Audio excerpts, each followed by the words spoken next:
የ2026 የግራሚ ሽልማት ምሽቱ ከዜማ ይልቅ የፖለቲካ ንዝረት የበረከተበት ሆኖ በታሪክ ተመዝግቦ አልፏል። የሎስ አንጀለሱ የክሪፕቶ.ኮም አሬና መድረክ በዋሽንግተን ካለው ዋይት ሃውስ ጋር በግልጽ ጦርነት የገጠመና የሙዚቃው ዓለም ለሁለት የከፈለው ይመስላል። ይህ ትዕይንት አስገራሚ ነው። ምሽቱን በከፍተኛ ተቃውሞ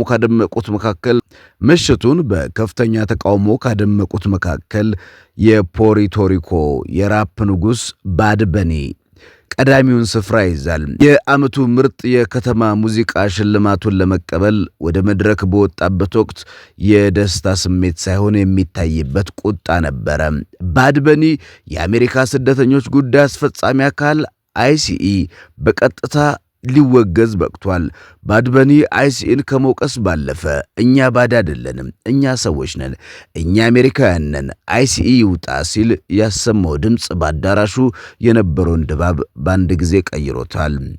ይህ ተቃውሞ በቅርቡ በሚኒያፖሊስ በፌዴራል ወኪሎች እጅ የተገደሉትን 2 ዜጎችን ተከትሎ በሀገሪቱ እየተቀጣጠለ ካለው ተቃውሞ ጋር የተያያዘ ነው።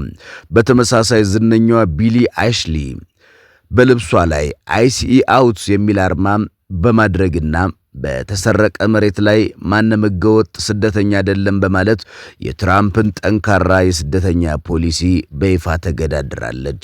በሌላኛው ጽንፍ ደግሞ የራፓ ንግሥት ኒኪ ሚናዥ ከትራምፕ አስተዳደር ጋር ያሳየችው መቀራረብ የብዙዎችን ቅንድብ በግርምት ከፍ ያስደረገ ነበር አስብሏል።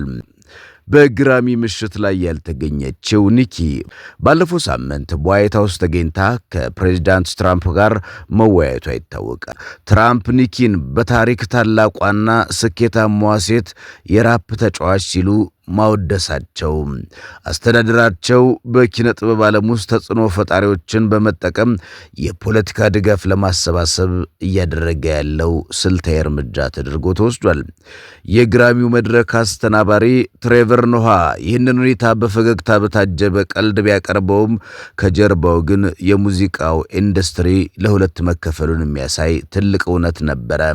የዘንድሮ የግራሚ ምሽት አርቲስቶች ከሙዚቃ ባለፈ የፖለቲካ ተዋናይ የሆኑ መምጣታቸውን ያረጋገጠ ነው። በአንድ በኩል ለሰብአዊ መብት ለፍትህ የቆሙ እንዲሁም እንደ ባድ በኒ ያሉ አርቲስቶች፣ በሌላ በኩል ደግሞ ከመንግስት ጋር በመወዳጀት የጥቅም ዲፕሎማሲ የመረጡበት እንደ ኒኪ ሚናጅ ያሉ ተዋናዮች በግልጽ ታይተዋል። ይህ የኪነ ጥበብ ሰዎች ፍጭት በትራምፕ ሁለተኛ ዘመን መንግስት የአሜሪካ ማህበራዊና ፖለቲካዊ መሰረት ምን ያህል እየተናወጠ መሆኑን የሚያሳይ ትልቅ ማሳያ ሆኖ ታይቷል። የዓለማችን ታላቋ ሀገር ዶናልድ ትራምፕ ፕሬዝዳንት ዶናልድ ትራምፕ ኮሜዲያን ትሬቨር ኖዋን ሊከሱ ነው። ፕሬዝዳንት ትራምፕ ደቡብ አፍሪካዊው ታዋቂ ኮሜዲያንና የቴሌቪዥን ፕሮግራም አቅራቢ ትሬቨር ኖዋን በግራሚ ወቅት በተናገረው ስሜን አጥፍቷል በማለት እንደሚከሱት ዝተዋል። ለመሆኑ በግራሚ የተናገረው ምንድን ነው? በግራሚ አዋርድ ላይ ስለ ስደተኞችስ ታላላቅ የአሜሪካ የሆሊውድ ፊልም ተዋንያን የተናገሩትስ ምንድን ነው? እነዚህ አስገራሚ ጉዳዮችን በተለይ ስደተኞችን የተመለከተ ጉዳይ በውስጡ ይገኛልና ወደ እናንተ እናደርሷለን።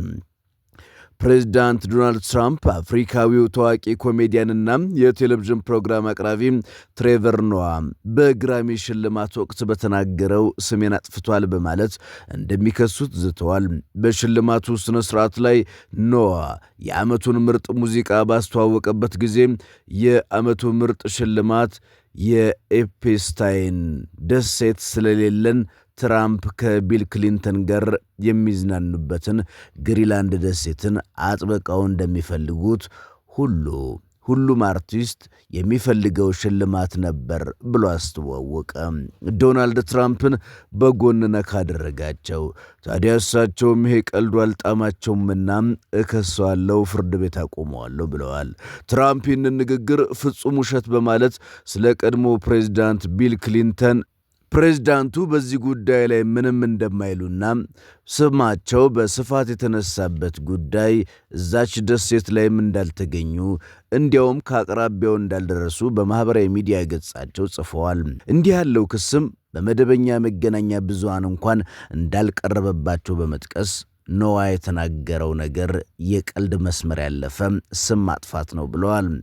ስለዚህ ጠበቆቻቸውን በማዘዝ ትሬቨር ኖዋ ከፍተኛ ጉዳት አድርሶብኛል፣ ስለዚህ በሕግ እንዲጠየቅ ጆሮውን ተይዞ ማረሚያ ቤት እንዲገባ እፈልጋለሁ ብለዋል። ይህ የትራምፕ ቁጣ የኤፒስቲክ ሚስጥር ሰነዶች ከመውጣታቸው ጋር በተያያዘ ፕሬዝዳንቱ ቢያስተባብሉም ከዚህ በፊት ከግለሰቡ ጋር ግንኙነት አላቸው የሚለውን ክስ በማስታወስ በድጋሚ መነጋገሪያ አድርጓቸዋል። የሳዑዲ አረቢያ መከላከያ ሚኒስትር ፕሬዝዳንት ዶናልድ ትራምፕ እንደዛቱት በኢራን ላይ ወታደራዊ እርምጃ የማይወስዱ ከሆነ ኢራን የበለጠ ትጠነክራለች ብለዋል መባሉ እያነጋገረ ነው። የአሜሪካው የዜና ድረገጽ አክሲዮስ የመከላከያ ሚኒስትሩ ልዑል ካሊድ ቢን ሳልማን አርብ ዕለት በዋሽንግተን በተደረገ የግል ውይይት አሜሪካ ኢራንን ካልመታች አገዛዙ ተጠናክሮ ይወጣል ማለታቸው በስፍራው የነበሩ ምንጮች ዘግበዋል። የኢራን ውጭ ጉዳይ ሚኒስትር ቃል አቀባይ ግን የአንድን አገር አቋም በመገናኛ ብዙሃን ዘገባ ብቻ አንመዝንም። ጠበቃ ሙሉዓለም ጌታቸው በተለይ ደግሞ ስለ ዳኞች መልእክት እንዲህ ብሏል። በቴሌግራም ገጹ ላይ ባጋራው ጽሑፍ መሠረት ይህን ይላል። እንደወረደ አንብቡት በማለት ያልተተረጎመውን የእንግሊዝኛውን ቃል አቅርቧል። እኛ ግን በትርጉሙ ወደ እናንተ እናደርሷለን። በተለይ ዳኞች የጻፉትና ይህ አነጋጋሪ የሆነው ጉዳይ የፍርድ ቤት ውሳኔ ሰነዱ የመጨረሻ ክፍል ኮንክሉዥን ሲሆን በመጨረሻም በደቡብ ዳካታ አስተዳዳሪ ክርስቲኖ እሳቸው ላይ የተሰጠ ውሳኔን ያሳያል። የሰነዱን ነጥቦች በተመለከተ እንደሚከተለው ወደ እናንተ የምናደርስ ይሆናል። የሕግ ባለሙያዎች አባባል ነው ይሄ።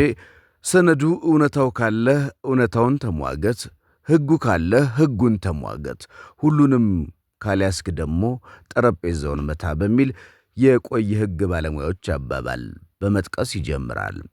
ዳኛው ክርስቲኖም እውነታውን ሆነ ሕጉን ከጎኗ ባልሆነበት ሁኔታ ዳኛው አባባሉን የተጠቀሙበት ዋና ዓላማ ወደ 21ኛው ክፍለ ዘመን በማምጣት የቀድሞ ትዊተር ላይ ትጮኻለች በማለት ይተቻሉ። ይህም የተቿት ክርስቲኖምን ነው። የመናገር መብትና ኃላፊነት ክርስቲኖም ስደተኞችን በፈለገችው ስም የመጥራትና የግርጌ ወይም ደግሞ የማናገር መብት ሲኖራት እንደ ባለስልጣን ግን የሀገሪቱ ሕገ መንግስትና የሕግ አስተዳደር ይህንን ተከተላ የቲፒኤስ ፕሮግራም የመተግበር ግዴታ እንዳለባት ገልጿል። ውሳኔው ፍርድ ቤት ላይ ያሉ ተከሳሾችን ጥያቄ ተቀብሎ የቆይታ ትዕዛዝ ፈቅዷል።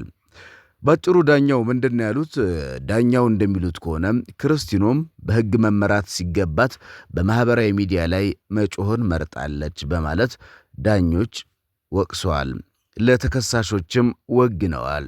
በእርግጥ ውጭ ሀገር ያሉ ወይም በተለይ አሜሪካ ያሉ ኢትዮጵያውያን የቲፒኤስ ጉዳይ ሲያሳስባቸው እንደቆየም ብዙዎቻችን የምናውቀው ጉዳይ ነው።